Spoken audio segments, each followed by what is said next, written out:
எப்படியும் ஆவணிக்குள் செப்புச் சிலை தாவணிக்குள் தொட்டில் கட்டி பிள்ளை போல ஆடுவேன். என்னுடைய எண்ணப்படி கை கொடுக்கும் அம்மனுக்கு சொன்னபடி தேரெழுத்து பாடுவேன். வைகை நதி கையடைக்க தென்மதுரை இங்கிருக்க வங்கக்கடல் பக்கம் அது போகுமா?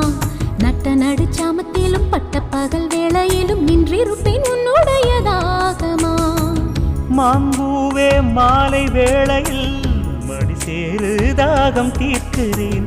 தாம்பூலம் மாற்றியாகட்டும், உன்னை நானே கையில் சேர்க்கிறேன். உன்னை நானும் அடையாது பசிதாகம் கிடையாது. இளைத்தேன் இளைத்தேன் இனியும் இளைத்தால் தேகம் தாங்காது. இந்த பூக்குரு அரசன் பூவரசன் அடி புன்னைவன குயிலே. இந்த பொண்ணுக்கு ஒரு புருஷன் பூவரசன் அடி தென்பழனி